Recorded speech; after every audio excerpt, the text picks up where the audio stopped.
if you're an estate agent on the Costa Sol, quite often trying to figure out which property portal to advertise your listings in can be super confusing.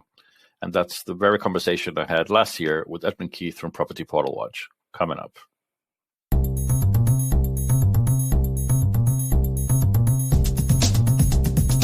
Because what you have is you almost have four segments that they need to communicate with.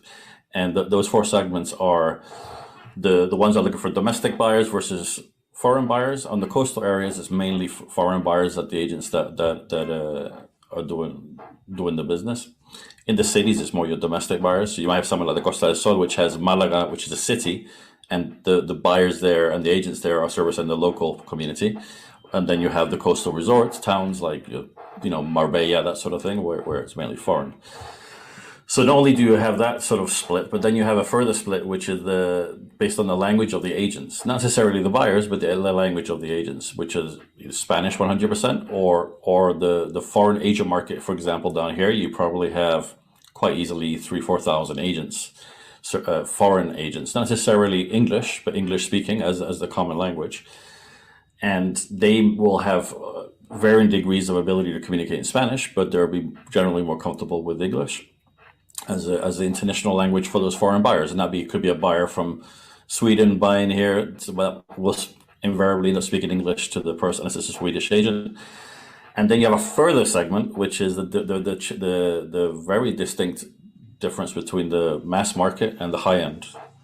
And that's very visible down here, because you have areas like Marbella and Zagaleta, for example, where prices are 2, 3, 4 million upwards. And then you have other towns right next door to it where it's mass market and it's a couple of $100,000.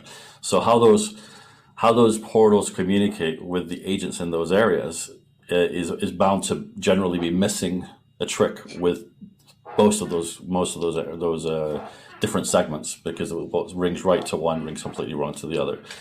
Most of the foreign agents that sell to foreign buyers here, and there are several thousand of them, they have a very tenuous relationship with the Spanish portals. There's a general understanding or assumption that in Spain, Idealista is the biggest domestic one. Rightly or wrongly, the agents assume that the leads are going to be domestic buyers, Spanish buyers, which they don't always sell very well to, and generally in the coastal areas isn't something that's not the area they move in.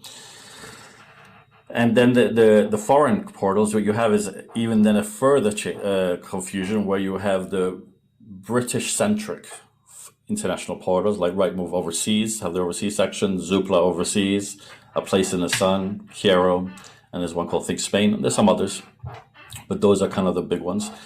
And at a time when British buyers were a big percentage of the buyer market in a lot of these areas, since Brexit was announced in 2016, a lot of those agents that were traditionally relying on British buyers shifted their focus to other English-speaking countries in Europe, namely Scandinavia and Benelux. So that happened years ago. But a lot of these British-owned portals that have big presences with Spanish portals, they're very akin to speaking to the agents down here in terms of how they communicate with them. But you still have those other segments, which is mass market versus luxury, and also the over-reliance, perhaps, from the portal's point of view, and how they communicate by speaking, always having in mind that these agents are looking for British buyers, which isn't necessarily, it's only a percentage of the buyer market.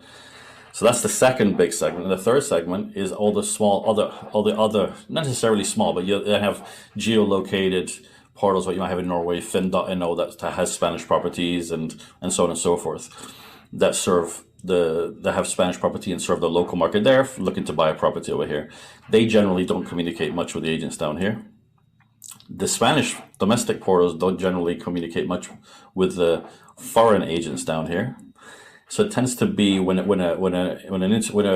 agent that's looking to advertise in a portal has a very difficult time in establishing which portal they should advertise with.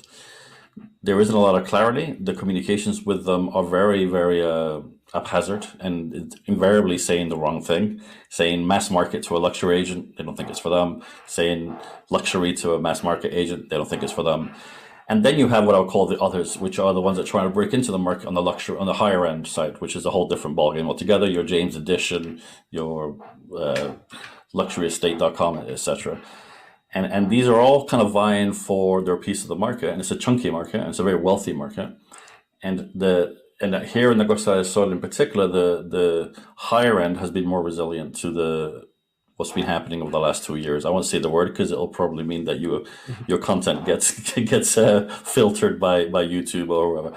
But recent events, the higher end of the market has done extremely well and has been really resilient. So they're looking to they're cash rich, and they're looking to promote their properties, but they're not entirely sure who they should go with. And so it's a very cloudy environment where hence why there's a need for people like me to help them figure it out.